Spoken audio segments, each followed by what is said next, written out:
Estudos astronômicos da mais relevante atualidade constataram que o Sistema Solar realiza um grande périplo em volta de Alcíone, estrela de terceira grandeza da constelação das Pleiades. A constelação das Pleiades, constituída de 7 estrelas, somente conhecidas neste momento 6, faz parte da constelação do Touro, que é constituída por centenas de astros. E Alcíone, segundo as observações astronômicas, é a estrela mais brilhante desse conjunto. Merece considerar que as Pleiades são tão belas em nosso céu e tão famosas que os chineses de há 4.000 anos antes de Cristo já conseguiram identificá-las, e posteriormente os gregos, através da poemática mitológica, procuraram interpretá-las como sendo a materialização de alguns deuses que foram fixados no imenso zimbório celeste. Astrônomos como Frederico Guilherme Bessel, como Otto Hess e outros como José Comas e Edmundo tiveram ocasião de constatar que o nosso sistema gravita em torno dessa estrela fulgurante, apesar de ser de terceira grandeza. Não é de estranhar, porque o nosso sistema é resultado de uma estrela de quinta grandeza, o nosso Sol. E a força de atração de Alcíone é de tal magnitude que todo o sistema solar gira em uma elipse grandiosa durante 26.000 anos, quando encerra o seu périplo. Esses mesmos estudiosos deram-se conta que em cada 12.000 anos o sistema solar adentra-se em uma faixa que circunda Alcíone. Essa faixa de fótons, que é de grande largura, dá a Alcíone uma beleza especial. Os fótons, que são as partículas mínimas da constituição da luz, produzem uma luminosidade sem calor e que propicia em torno de Alcíone uma psicosfera das mais excelentes. Constataram os citados astrônomos que a partir do ano de 1972, o sistema solar começou a penetrar nessa faixa de fótons, e que a partir de 1982 a Terra começou a entrar no mesmo campo.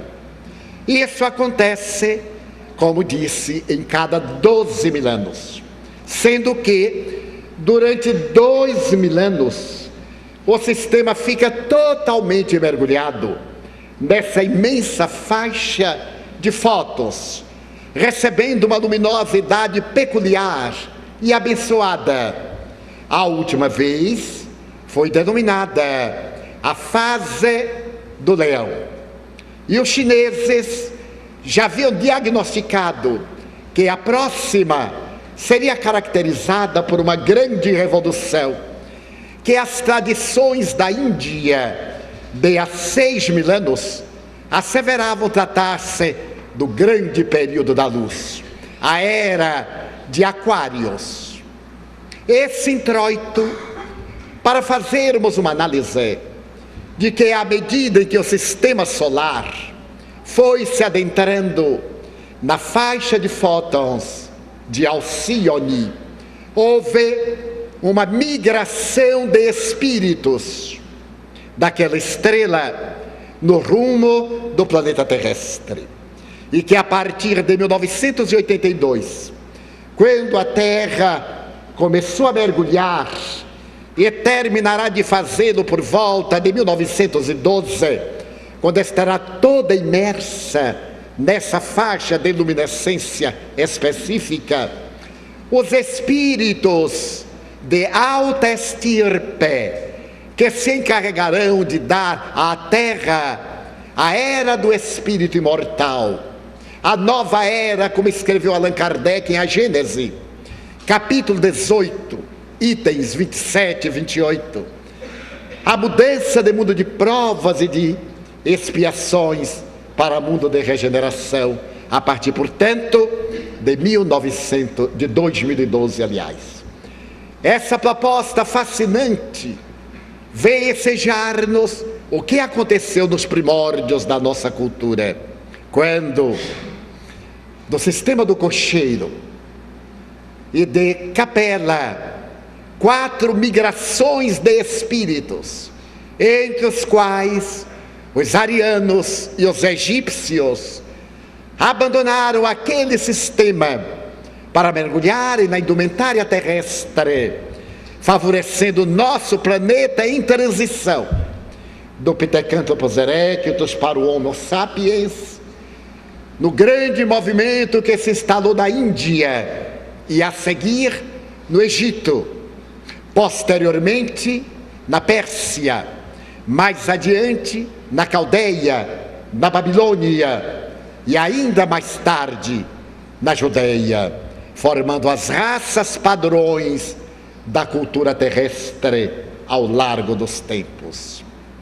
Rabindranath Tagore, em uma obra poética e memorável denominada Sadhana, refere-se que quando os arianos chegaram às terras em que mais tarde seria erguida a Índia, encontraram florestas exuberantes.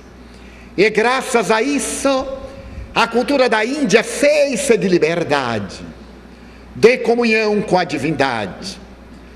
Porque os prados imensos e as monções temporais e temporárias que desabavam sobre as regiões proporcionavam a pesca fácil e abundante, a caça generosa e propiciadora de vida e, acima de tudo, o cultivo da terra, o apoio dos rebanhos e a liberdade dos espaços para ser feliz.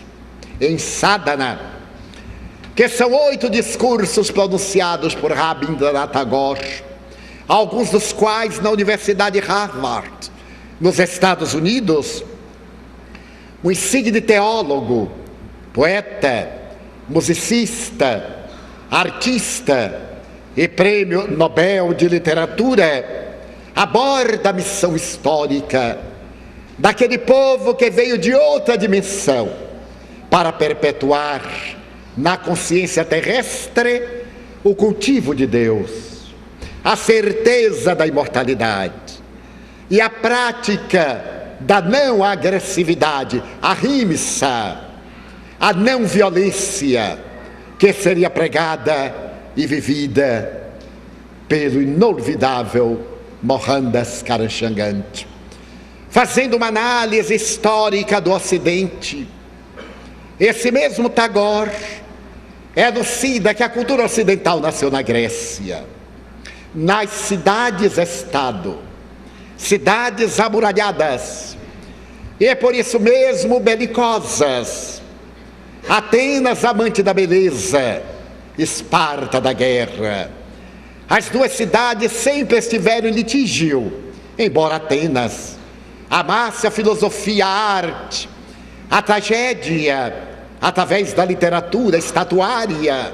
Esparta, belicosa, estava sempre em guerra para impor-se por toda a Hélade.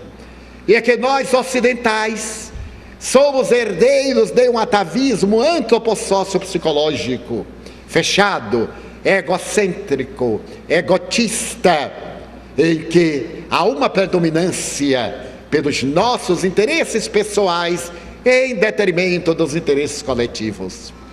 Mas entre os áreas que mais tarde constituiriam a doutrina Brahmani, se examinarmos aqui a questão das classes hediondas, que também ele abominava, trouxeram uma conceituação de liberdade que esplenderia em todo o Oriente, através de Krishna, através de Siddhartha Gautama, o Buda, através de Sai Baba, mais recentemente, nem olvidando os inorvidáveis rishis, os homens santos, os nobres gurus, como Paramahansa, Yogananda e tantos outros. Então, esses espíritos que vieram de outra dimensão, proporcionaram uma cultura de beleza, e agora, nesse período de tumulto, nós estamos recebendo imigrantes que vêm de Alcione, enquanto assevera o ínclito codificador do Espiritismo, os espíritos rebeldes que permanecem na Terra gerando dificuldades, criando embaraços ao progresso, obstinados no mal, terão que emigrar do planeta na direção de pousos nos quais irão contribuir com o intelecto, e ali no atrito com o sofrimento desenvolverão a emoção. O mesmo que aconteceu com aqueles que vieram de Capela, que apesar da inteligência luminífera, estavam de algum modo obstaculizando o progresso. E graças ao conceito bíblico de Lúcifer, que se tendo levantado contra Deus, foi expulso do paraíso. Essa expulsão, certamente temporária, permitiu que retornassem depois que se houveram modificado na estrutura do planeta, ainda em desenvolvimento do primarismo para a civilização. Então nós passamos a receber espíritos desenvolvidos intelectualmente, mas não necessariamente evoluídos do ponto de vista moral nesse momento. E a partir daquele 1972, psicólogos, psicoterapeutas, pedagogos, estudiosos do comportamento começaram a observar, sem saber, uma certa mudança na estrutura sociopedagógica da vida infantil. Começaram a dar-se conta que as crianças deste último período, digamos, desses 20 anos, 30, apresentavam síndromes estranhas, personalidades especiais, uma certa forma de rebeldia, temperamento estranho e não adaptado às exigências do habitat convencional.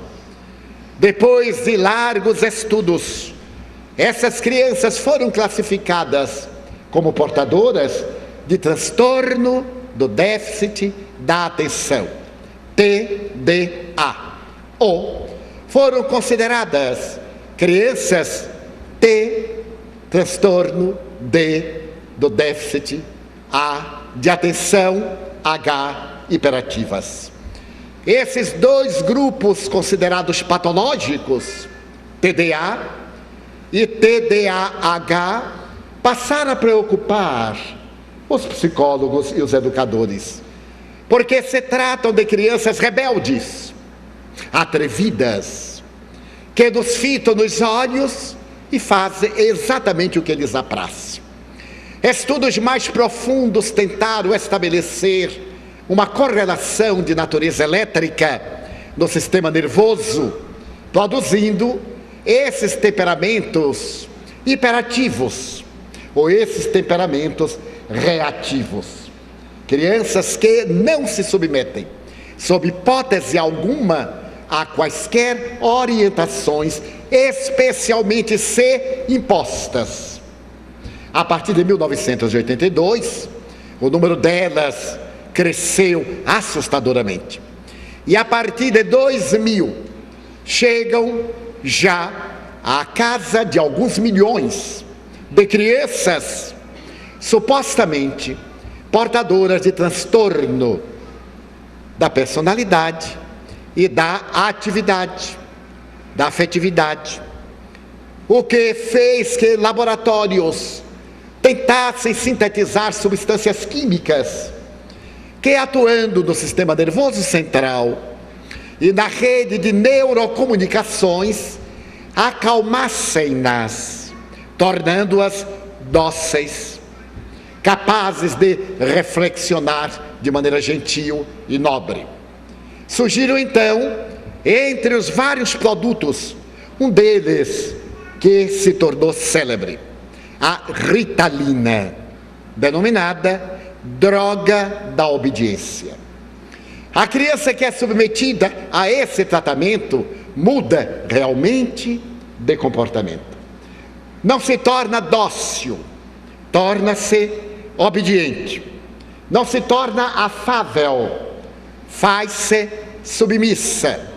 No entanto, porque o assunto cresceu demasiadamente, psicólogos mais atentos e interessados na vida profunda, pertencentes às doutrinas transpessoais, começaram a observar que essas crianças TDAH, apresentavam uma aura, uma irradiação, numa tonalidade muito especial, em um azul forte, na tonalidade índigo. Essa tonalidade advém de uma planta na Índia, que passou a dar a cor dos blue jeans e de outros tecidos. E essas crianças passaram a ser chamadas também de crianças índigo, por causa da emanação de que eram portadoras às suas auras. Os estudos prosseguiram e psicólogos como a doutora Nancy N. Tupper, que sugeriu a palavra índigo para essas crianças especiais, entre aspas, abriu campo a que outros terapeutas e psicólogos do comportamento as estudassem mais detidamente.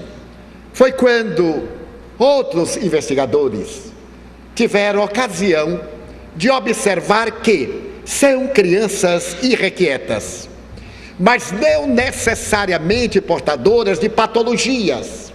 Existem as crianças TDA, as crianças TDAH, mas também existem crianças com aquelas características não patológicas, não doentes. Depois de estudarem detidamente, eles conseguiram fazer uma separação entre a conduta das crianças TDA e daquelas crianças índigos, ou das crianças cuja aura muito alva passou a denotar como crianças cristais, que são diferentes das crianças índigo.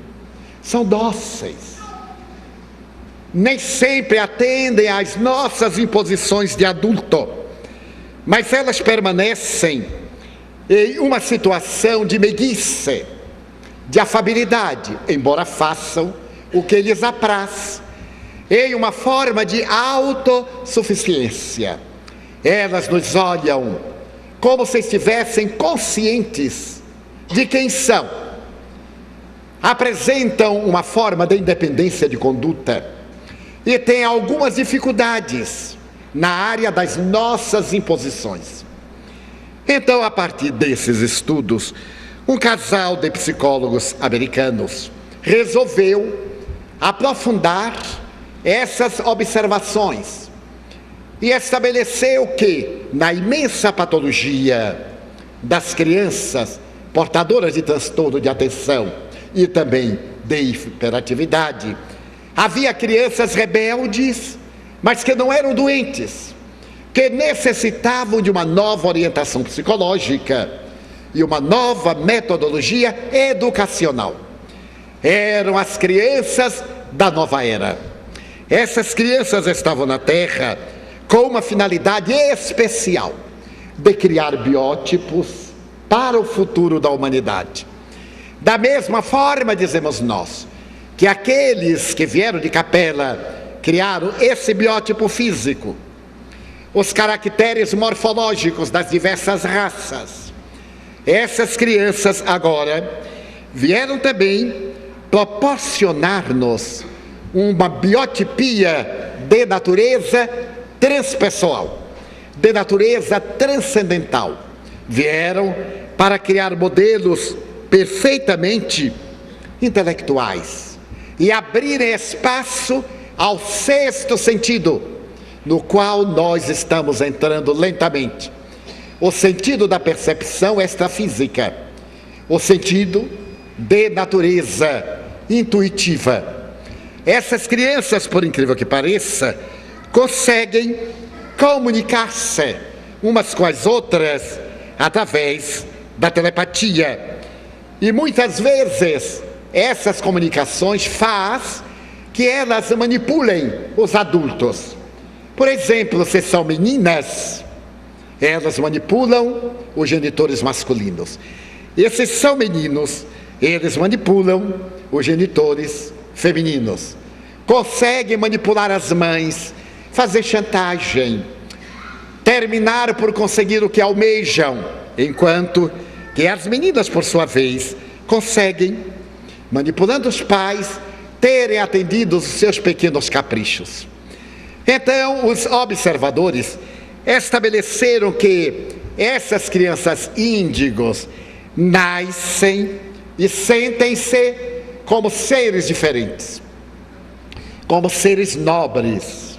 Deu a impressão de que são até superiores aos pais.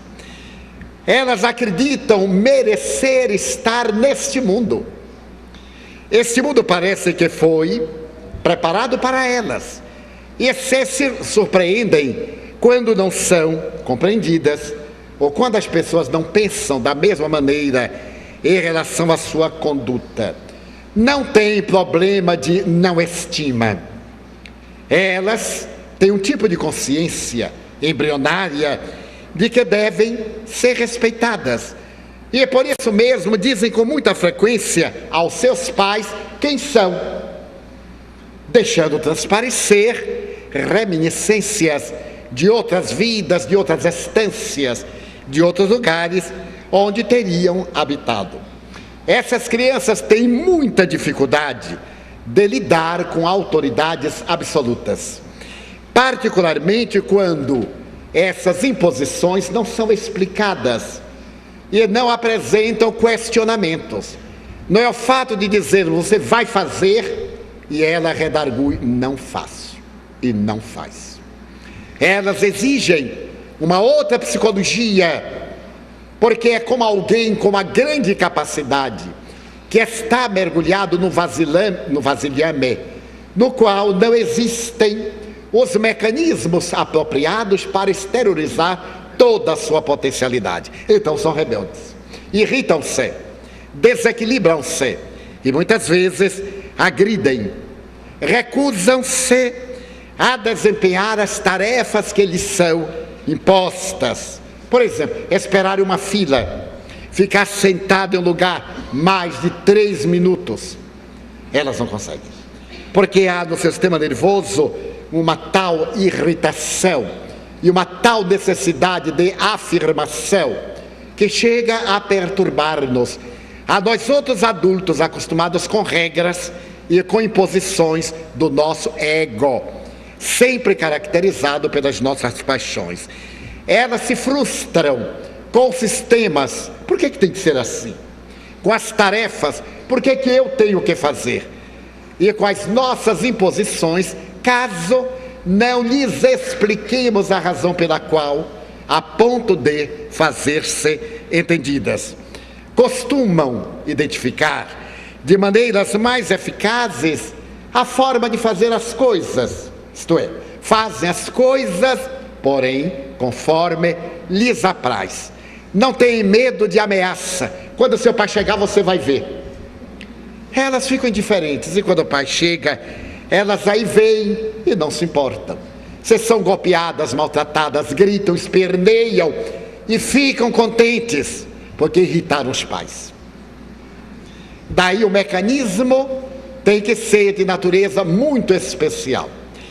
Por fim, elas parecem não se relacionar bem com pessoa alguma, a não ser com aqueles que são portadores dos mesmos sintomas, que têm as suas mesmas características. O que difere das crianças TDA ou TDAH, que são agressivas e que se maltratam e muitas vezes trazem um caráter autodestrutivo. Essas crianças índigo foram classificadas em 4 tipos especiais. São crianças que fazem parte de um grupo denominado como humanistas. Se elas forem bem educadas, se receberem uma orientação consentânea ao seu estágio de evolução, com disciplina bem se vê, elas serão os futuros advogados, serão os futuros diplomatas, terão facilidade de lidar com relacionamentos internacionais, terão uma acuidade especial para as problemáticas da justiça e da lei, porque têm interiormente um critério do que é justo, porque se consideram vítimas de um sistema injusto e por isso mesmo elaboram critérios de justiça a benefício da sociedade futura. Essas crianças, portanto, humanistas, aí estão, e aquelas que chegaram desde há algum tempo, encontram-se hoje em determinadas posições que a mim, ao Nilson, nos tem chamado a atenção. Por exemplo, nós observamos que nos últimos anos, um grupo de promotores de justiça, jovens, relativamente jovens, entre 20 e 35 anos, tem conseguido investigar a vida de pessoas corruptas com uma dignidade a toda a prova. E se observarmos bem, nesta última década, foram esses jovens promotores de justiça, foram alguns jovens delegados de tal ou qual entidade de polícia, ou que seja, que se não deixaram corromper e levantaram-se legalmente contra as pessoas de alto coturno na sociedade, na política, na religião, levando-as às barras do tribunal. Portanto, nós observamos que houve uma mudança, porquanto esses encargos estavam sempre em mãos de pessoas idosas viciadas, de pessoas de status comprometidas, de pessoas que legislavam exclusivamente em interesse do seu ego e daqueles aos quais se vinculavam. Mas de repente, no Brasil e no mundo, agora mesmo no Japão, nós vamos ter um primeiro-ministro que é o mais jovem da história do Japão depois da Segunda Guerra Mundial. Claro que aos 51 anos, ele não se encaixa nessa classificação, mas desejamos apresentar uma revolução. Se nós olharmos na política internacional, a mulher, desde Indira Gandhi, passou a administrar países machistas e a desempenhar a tarefa com uma tal pujança que vem surpreendendo a cultura tradicional pela grande capacidade na política desenvolvida por mulheres. Temos agora a Alemanha, na sua história pela primeira vez, administrada por uma mulher extraordinária, que viveu na parte oriental, sob o regime comunista e a ditadura terrível da Cortina de Ferro. Temos no Chile também uma outra mulher esplendorosa, para não recorrermos ao exemplo de Margaret Thatcher, a chamada ministra de ferro da Inglaterra. Então está havendo uma revolução que nós não nos estamos dando conta. Apegados à sistemática do lado negativo, só temos visto na terra desaires, violências, misérias, e não estamos observando uma sutil mudança, uma psicosfera que anuncia até o ano de 2052 segundo os nossos amigos espirituais, a mudança real para um mundo de regeneração. Claro que não será o mundo dos beijinhos, da fraternidade, da plenitude, para o mundo de regeneração. Nesse mundo de regeneração, é claro, haverá novos parâmetros que estão sendo estudados na atualidade, que estão sendo apresentados por esses humanistas e por aqueles que já virão logo depois deles. Porque os índigos irão preparar a nossa organização neuronial para que os espíritos cristal, aqueles missionários, encontrem em nós as respostas orgânicas para desempenharem as tarefas do mundo melhor. O segundo grupo é de crianças índigo, artistas, enquanto que os humanistas são portadores de um porte fisiológico que impressiona, de uma inteligência rutilante. Os artistas serão de estrutura menor, porque os estudiosos dessa área chegaram à conclusão de que há um trabalho genético para poder proporcionar-lhes a instrumentalidade para o desempenho da tarefa. Então essas crianças artistas estarão dentro de um grupo de sensibilidade.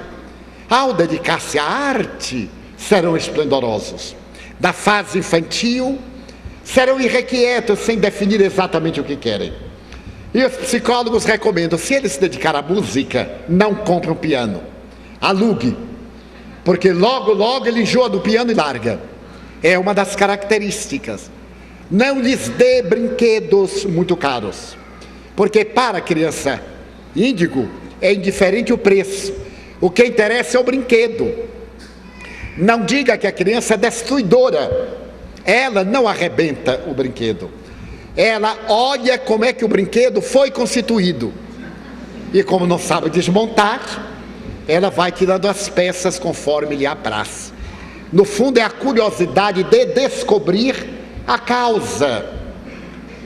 Então as crianças artistas, pela sua sensibilidade, podem tornar-se criminosos seriais. A maioria das crianças homicidas nos Estados Unidos e na Europa, estudada pelos especialistas dessa nova era, apresentavam as características humanistas e artistas, porque contrariadas, recalcadas, criaram conflitos. As nossas exigências descabidas, o descuidado dos pais, que preferem remunerar educadores, empregados, babás, enfermeiros, para exercer a tarefa que a eles a vida delegou e que eles escolheram, porque procriaram, porque quiseram. Essas crianças tornam-se rebeldes e muitas vezes matam os próprios pais. E aqueles que revelaram crimes hediondos na escola, como aconteceu na Escócia, na América do Norte e em outros países, eram portadoras desses maus tratos, que a sua mente privilegiada resolveu elaborar um mecanismo de desforço, sem ter a lucidez moral, a consciência, para perceber que se tratava de crime. Na sua insania e na sua ignorância, falta de consciência, era necessário chamar a atenção e impor. Daí, não é conveniente que se pense que toda criança índigo será necessariamente um anjo. É uma criança portadora de alta capacidade mental, de uma grande inteligência, que deve ser perfeitamente orientada para que a sua aplicação seja coroada de resultados satisfatórios, quando não exitosos. O terceiro grupo é de crianças conceptuais. São aquelas crianças que têm uma capacidade imensa de penetrar no mecanismo das coisas. São essas crianças que se tornarão engenheiros, designers, construtores, que terão a visão do futuro, que apresentarão obras que despertarão a sensibilidade, e que se irão revelando na construção de um mundo melhor e muito mais feliz. O quarto grupo é constituído pelas crianças interdimensionais, crianças com clarividência, desde os primeiros anos de vida, crianças portadoras de reminiscências de outras existências, a ponto de dizer assim: você não é meu pai, eu me lembro que meu pai era fulano, você não é minha mãe chamava Beltrana. Então terão flashes que ressumam do seu inconsciente profundo, ou então dirão: eu não sou daqui. Terão reminiscências de paisagens que não são as nossas paisagens, porque vieram do sistema de Alcione, da grande estrela na constelação das Pleiades. Então esses quatro grupos diferenciam-nas, e estudiosos mais contemporâneos já afirmam que essas crianças interdimensionais serão as portadoras da mediunidade, que desde cedo entrarão em contato com os espíritos, veduzão, sem medo, brincarão com esses desencarnados. Quando eu li isto, eu fiquei muito triste. Por que essa tese não veio há 80 anos? Porque eu seria uma criança índigo, interdimensional, porque aos 4 anos eu brincava com os espíritos. Então eu fiquei lastimando, mas eu me conformei. Tem a criança índigo e tem o adulto indigno. Vai ver que eu estou na segunda classificação, mas sou também dentro. Muito bem. Essa observação vem a oferecer uma proposta de educadores que se reencarnaram antes para preparar uma metodologia para esses seres especiais. A melhor proposta psicológica apresenta uma sugestão: não rotule a criança. Índigo normal, especial, não rotule. Não interessa. Você saberá identificar a que grupo a criança pertence, mas não é necessário nomeá-la. Cuide de educá-la. Não será a escola que vai educar. A escola colabora. A educação é do lar, principalmente com os pais, não com os avós. Ainda ontem eu recebi uma mensagem de Joana de Ângeles, que está escrevendo um livro sobre constelação familiar, e ela dedica aos avós, a esses avós que se apaixonam pelos netos e até os roubam dos seus pais, em um amor exorbitante e paranoico. Os avós, embora sejam pais por segunda vez, têm a tarefa de coadjuvar na educação e não de assumi-la. Seus filhos por acaso procriam e não querem assumir, os avós não devem fazê-lo, porque tornam-nos mais irresponsáveis. Já que geraram, assumam a responsabilidade. Claro que existem questões especiais, há exceções, mas genericamente nós nos tomamos de uma afeição pelo neto, achamos que o filho não sabe educar, que a nora, aquela terrível, não é mãe, aquilo não é mãe, é uma fera. É o que o menino merece. Ele não nasceu ali por injunção do acaso, há leis. E também os avós não interferirem no relacionamento dos cônjuges, dos parceiros. Quem elegeu o parceiro, que o suporte. Os pais devem sempre ser conciliadores quando passam a avós. E a Joana de Ângeles faz uma pergunta, é muito fácil de entender. Quando você estava educando, você gostaria que seus pais interferissem nos seus métodos educacionais? Então, não faça outrem o que você não gostava que se lhe tivessem feito. Esta é uma das regras de ouro do Evangelho de Jesus. Daí a função dos avós da educação da criança índigo não é de carregar ao colo, de ocultar os erros, de estimular os vícios, em um pieguismo de um amor paternalista e defeituoso. E também não entrar na tarefa da educação levando aos pais conflitos e gerando na criança desconfiança em relação aos seus pais.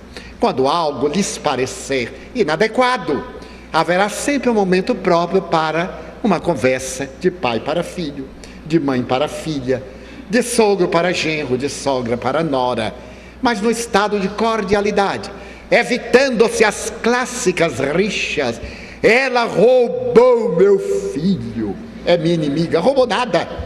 Ele necessita de uma família, de um lar, de uma mulher que a mãe não pode exercer. E também o pai. Imagina aquele sujeito tomar a minha filha, minha boneca. Já acabou o tempo de brincar de boneca. Ela escolheu aquilo exatamente que está dentro da sua necessidade emocional, da sua necessidade evolutiva. Então os avós, portanto os pais desses adultos, devem contribuir com a compreensão fraternal. E se nessa família nascer uma criança índigo, o que é muito provável, os avós colaborarem na observação.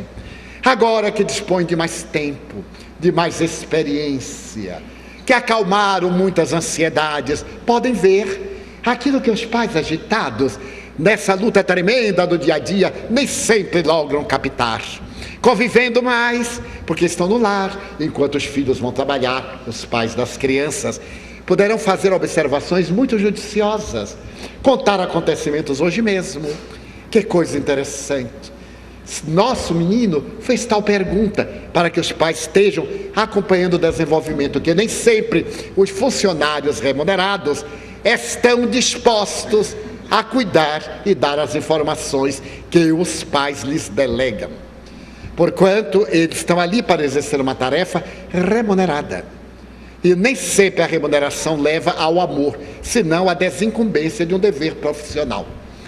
Essas crianças, portanto, recebem hoje já uma valiosa contribuição dos missionários que as antecederam. Maria Montessori, por exemplo. Em 1903, ela criou em Roma a Casa dei Bambini, o lar das crianças. Naturalmente, seguindo os passos de Froebel, o grande educador dos jardins de infância, amigo de Henrique Pestalozzi, o homem que amava as crianças, com quem estudou Hippolyte Léon Denis Arrivai e Allan Kardec, Maria Montessori criou o modelo de educação que 103 anos depois da sua Casa dei Bambini é perfeitamente compatível com a proposta psicológica e metodológica da educação para as crianças índigo. A criança é um ser em formação. Mesmo que tenha no seu inconsciente a presença de um adulto, ela não entendia de reencarnação, a criança deve ser tratada como criança. E eu me recordo que o Dalai Lama estava numa conferência internacional e viu na plateia uma criança muito pálida, um menino de 6 anos. Ele comoveu-se no intervalo do seu seminário e chamou a criança ao palco.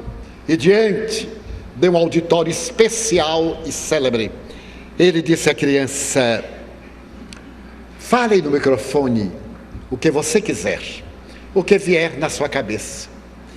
A criança levantou-se, olhou para todo mundo e disse: eu tenho câncer, mas eu sou criança, o que eu quero é brincar. Deixe-me brincar, deixe-me ser criança, e depois cuidem da minha doença, porque eu sou criança. O auditório, tomado de impacto, chorou copiosamente. Já dizia então Montessori: a criança merece um tratamento especial.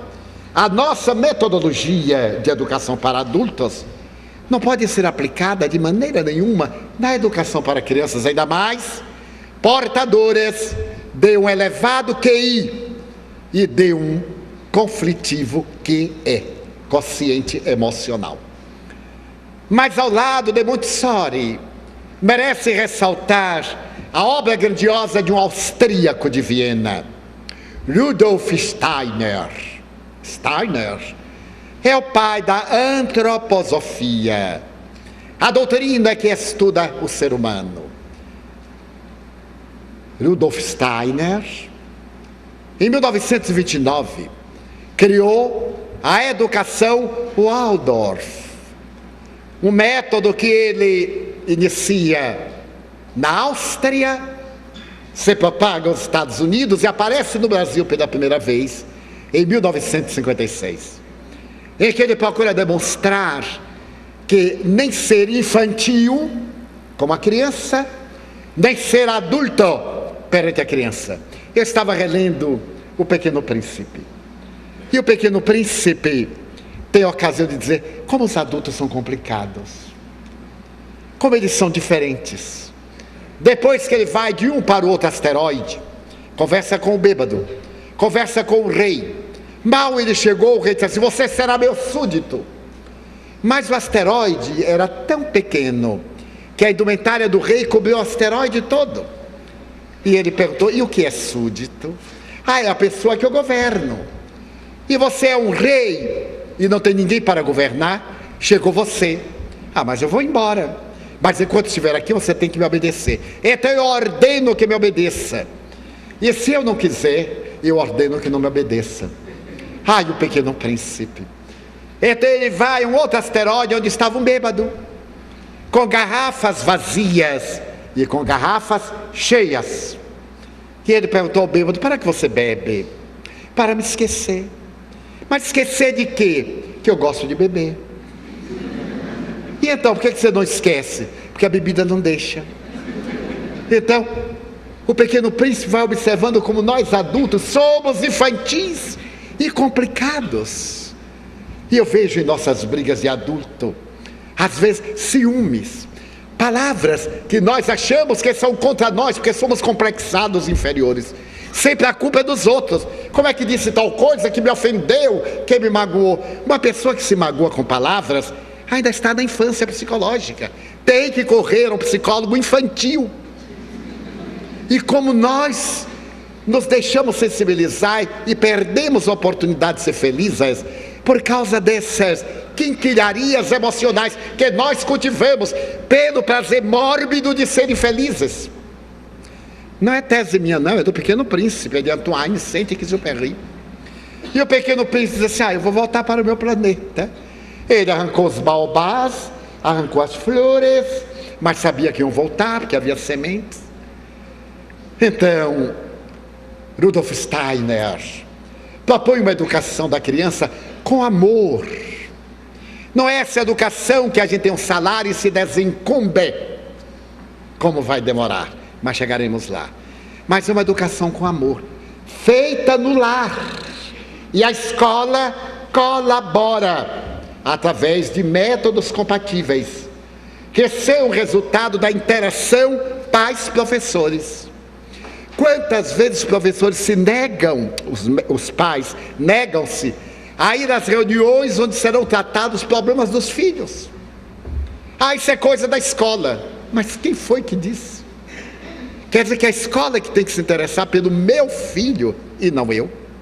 A escola é que tem que o corrigir e não eu? Sem ter métodos de correção, porque esses métodos de educação e de disciplina pertencem à família. Então, com as crianças índigo, nós teremos um arsenal de métodos, evitando sempre a negativa e explicando sempre a razão pela qual devem comportar-se de maneira edificante. Mas além deles, Piaget, a proposta de Piaget, como enriqueceu a educação nas décadas de 60 a 80, a sua psicologia e pedagogia infantis, como são ricas de sons, de cores, de ternura, como decodificou o cérebro infantil, para poder introduzir-nos as informações, a instrução, porque a educação é dada no lar. A escola instrui, orienta e a família educa através dos hábitos. Então estamos vivendo este momento de transição e já estão também chegando algumas crianças cristais. Os grandes missionários, Joana de Ângeles, falou-nos, e declaramos-lo aqui publicamente e gravamos, que esse milênio, disse-o nos anos 90, seria celebrizado neste século por grandes tumultos até a sua primeira metade. Mas ele ficaria célebre na história da evolução do planeta, porque seria o século do amor, da religião, da arte, da beleza, da fraternidade. E ouvindo os benfeitores mais elevados, ela diagnosticava que a partir de 2052, a Terra estaria alcançando o seu grande momento de renovação, deixando as grandes e trágicas dores para trás e abrindo o elenco das possibilidades felizes. Mas, em outras palavras, é o que diz Allan Kardec em A Gênese, no último capítulo, quando ele fala dos sinais dos tempos, que a Terra não será destruída por um grande cataclisma, não será um fenômeno geológico, mas será um fenômeno espiritual, lento, a mudança dos seus habitantes, a transferência dos maus e a chegada dos bons. E isso em poucas gerações mudará totalmente o clima. Aqueles que forem para o exílio reeducar-se-ão. Ali no exílio, eles compreenderão a saudade do mundo perdido. Olharão, por exemplo, na direção do zimbório celeste e sentirão esta nostalgia, essa estranha saudade que às vezes nos acomete e nós não sabemos de quê. De algo que perdemos, de algo bom que já fruímos e que agora parece tão distante, a ponto de nos tornarmos melancólicos ante essas evocações, para, após havermos trabalhado o nosso mundo íntimo em recuperação de amor, voltarmos ao nosso proscênio, ao grande lar onde realizamos o nosso desenvolvimento antropológico. Concluída a tarefa ético-moral-psicológica, para vivenciarmos o reino de Deus na terra. Não foi por outra razão que Jesus disse: o reino de Deus está dentro de vós. Gostaria de encerrar essas rápidas considerações com uma bela página de um homem muito rico, que experimentava a viuvez e pai de um filho único, que foi convidado para a guerra. Como mecanismo de fuga, desde a morte da esposa, além dos compromissos profundos com o filho, ele resolveu dedicar-se à aquisição de arte, quadros dos melhores artistas, e transformou a sua casa palaciana em um verdadeiro museu, invejado por grandes colecionadores. Mas a guerra, que é esse monstro iante de mil falsas, devorador terrível, ceifou a vida de seu filho. E ele soube que o seu filho morreu em um gesto de doação, salvando a vida de um companheiro. Mas apesar de ser um gesto de alta relevância, isso não foi suficiente para consolá-lo e para dar a esperança de que seu filho voltaria. Terminou a guerra. Meses depois, um jovem apresentou seu mordomo, pedindo licença para falar com o grande Senhor. E como o grande Senhor não recebia praticamente a ninguém, enclausurado no seu sofrimento e na contemplação das suas obras de arte, o mordomo falou que era impossível, ainda mais, sem haver assinalado uma hora para aquele encontro. O jovem disse: mas eu estive na guerra com o filho dele e gostaria de falar sobre os últimos momentos daquele grande amigo do meu coração. O mordomo estremeceu, E correu ao amo e disse: é um veterano que viveu os últimos momentos ao lado do seu filho.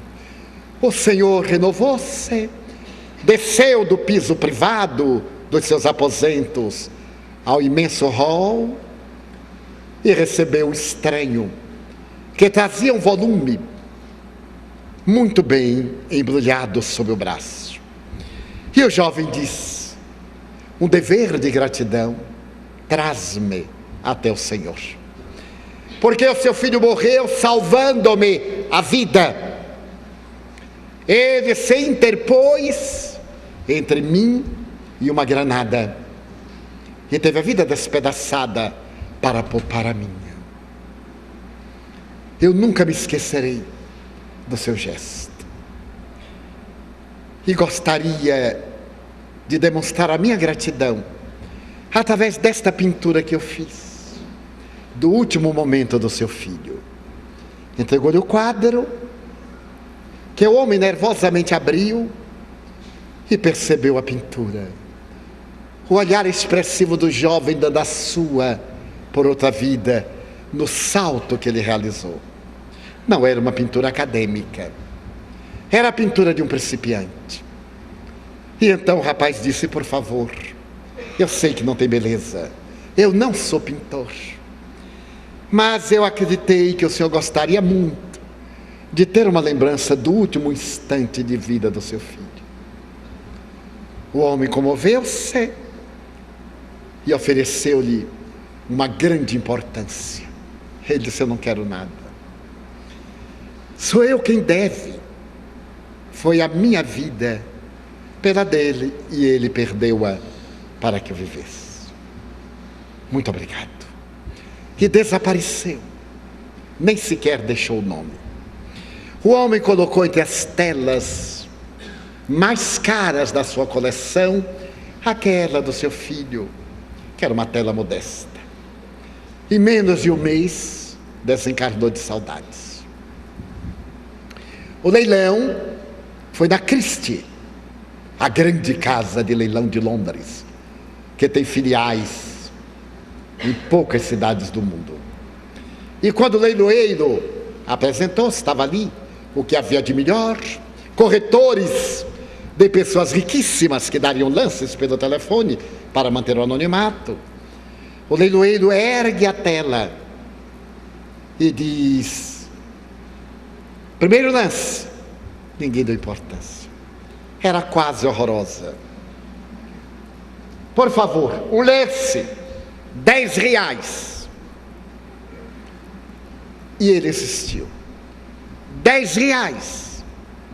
E alguém gritou: essa coisa não nos interessa, nós é que estamos pelos Picassos, pelos Rodins, isso não interessa, por favor, passe as telas. Não posso. Quem dá um lance? Uma voz humilde lá no meio, quase inaudível, diz: R$20. Todos olharam. Era o jardineiro, o velho jardineiro da mansão. Levantou-se acabrunhado e disse: eu gostaria de ficar com a tela, mas só tenho R$20. Então o leiloeiro bateu o martelo: tome-a, está encerrado o leilão. Mas como? Ainda nem começou. Bem, é que no testamento, que eu só poderia ler agora, está escrito que aquele que comprasse aquela tela ficaria com todas as outras grátis. Então ele é dono de todo o patrimônio, em homenagem ao artista anônimo que pintou o último instante do seu filho. Em nossa vida há telas de alto preço, mas somente uma que tem valor: aquela que expressa o amor pelo qual um homem singular de Nazaré deu a sua pela nossa vida para perpetuar a arte da abnegação.